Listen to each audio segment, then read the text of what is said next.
6 hours isn't a lot of time.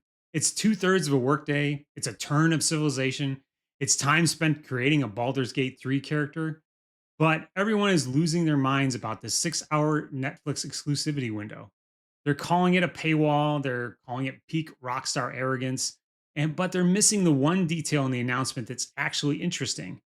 The Netflix executive who announced this partnership isn't Netflix's head of gaming. He's the VP of Nonfiction Series. That word, nonfiction, could be telling us something about what Rockstar is actually going to show you on August 27th when the Grand Theft Auto An Extended Look premieres on Netflix at 3 p.m. Eastern, then hits Rockstar's YouTube channel 6 hours later. Now, Strauss Zelnick did call it a trailer in a recent IGN interview. He said that twice. But in the same conversation, he said it's bigger than your typical gameplay reveal. He wouldn't confirm what's in it. He wouldn't confirm actually how long it is. So even Take Two's CEO is leaving the door open. And Netflix's own announcement on Tadum came from Brandon Ree, a VP of Nonfiction Series. So wait a minute. Does that mean that this is a documentary? No, absolutely not.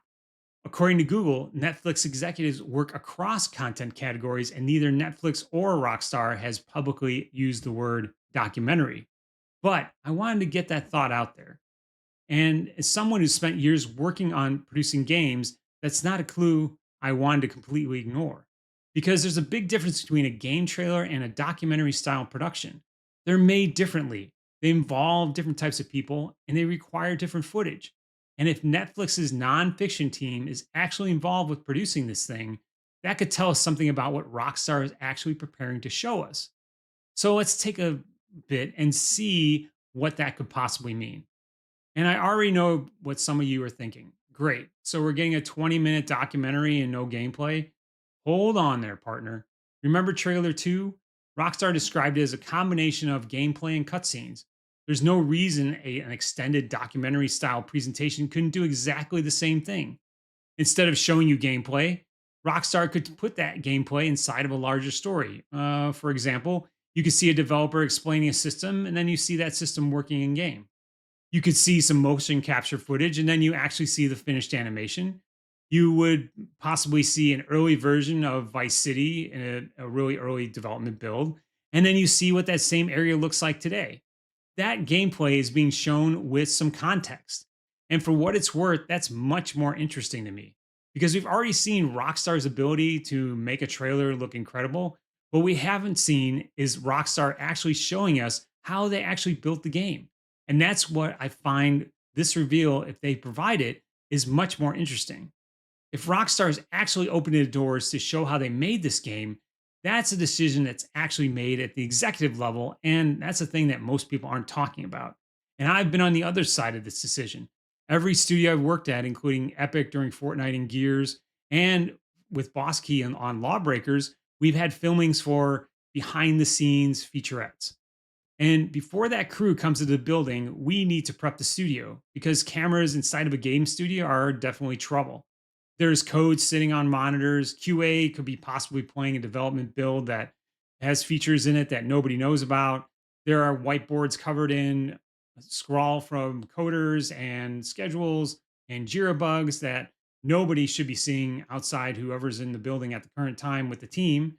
There are developers walking around who may not want to be on camera.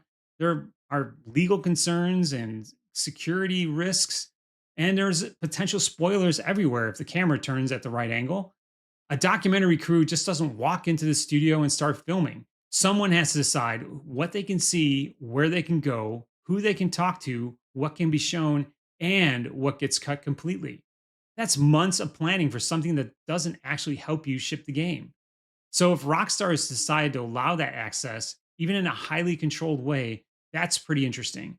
Because Rockstar has spent years doing the opposite. They don't show you how the game is made, they just show you the finished game. And now they might be saying, okay, it's about time you saw a little bit of the magic on the inside and how we made this game. And that's an entirely different ball of wax. Not because Rockstar suddenly wants to become an open book, but because the story of how the game is made could now be part of the marketing campaign. Now, this is just me spitballing, and Rockstar is, of course, silent. So it's not my place to tell you what you'll be seeing in the next couple weeks. But I'm going to give you three things that I'll be looking for. Because if this really was supposed to be like a documentary, these are some things that would separate it from just being a trailer with a narrator and it's just dropped early on Netflix. So, the first thing I would be looking for is an inside look at one of the development pipelines. As a producer and a fan, I want to see how this game is made. Rockstar actually shot a behind the scenes documentary for GTA 5 with Ned Luke, Sean Fontano, and Stephen Ogg, but it was never shown. And one of the easiest way to show how the game is made is possibly looking at mocap with facial and body animation and some voice recording, since it doesn't reveal anything critical, right? And you can always cut out any critical lines from you want the fans to see, but it's anything that shows the actual process is what I'm looking for. And this, if you're going to use the mocap, is an iterative process, and fans might be appreciative of how much work actually goes in just for that part of the game. Because with mocap, you capture something, animators clean it up, they blend it with other animations, they adjust the timing, they test it in the game, then they change it again, and they keep this iterative loop going over and over again.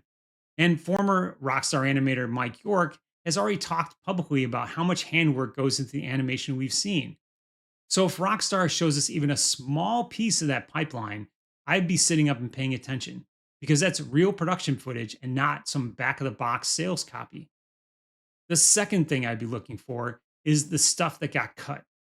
A game like GTA 6 doesn't get built in a tunnel and you just keep going down one path. They make several decisions and decide what they need to build. They test it. Designers may hate it, they change it, they cut it, or they rebuild something that actually works. And they do that for years. But most of that work never makes it into the final game. If Rockstar actually shows us an early version of Vice City next to what they're shipping, that's what fans are going to go nuts over because you're not just seeing the final game. You're seeing what happened over 12 years of development. You're seeing the decisions that changed the game, the systems that evolved, the ideas that just didn't survive. And that's this kind of thing you can't get from a trailer. So the third thing I'm going to be looking for are actual developers on camera. And this might be the biggest one. I want to see some names of real developers in the Chiron where they have their real job titles, such as lead animator or systems designer, technical director, some environment artists, whoever Rockstar is willing to put in front of the camera. Because there's a huge difference between just hearing a faceless narrator say, Rockstar wanted to create the most immersive world possible, and hearing an actual developer talk passionately about what he's been working on the last few years and show you saying, here's how we built the system and this is what we did to make this happen. If Rockstar is willing to put those people in front of the camera speaking about how the game was made, that's an entirely different level of access. So here's my litmus test. If we see all three of these things, such as real pipeline footage, early or cut content, or possibly named developers talking about their work, I'll call it a documentary. If we see none of them, then it's probably just a fancy trailer that Netflix happened to land first. But that's totally fine. Now you know what to look for when you're watching it. So, why, after all these years of being so hush hush, would Rockstar do this? At this point in the GTA marketing campaign, Rockstar really doesn't need more hype. But think about it. If you were going to buy GTA 6, you probably already purchased it already. And it's most on most people's shopping list as we go into the holiday season. Take Two has already described pre orders as unprecedented. The demand isn't the problem, but gaining the trust of the people who purchase those pre orders and the trust of the future buyers is actually what you need. A trailer says, look how awesome our game is. But showing a behind the scenes featurette is totally different since you're saying, you know, all those awesome features you just saw? Well, here's how we built it. That's a different kind of marketing. And for a game that's been in development over a decade, the development story is probably pretty enormous since Rockstar has been so closed off. Rockstar has over 12 years of material sitting behind this game. The question isn't whether there's a story to tell. There obviously is a story. The question is whether Rockstar is finally willing to tell it. But opening the kimono and showing people how GTA 6 was actually made, that's a big decision. And it's one Rockstar hasn't allowed anyone to see before. Now, could I be completely wrong about the documentary angle? Sure. I've said that at the start.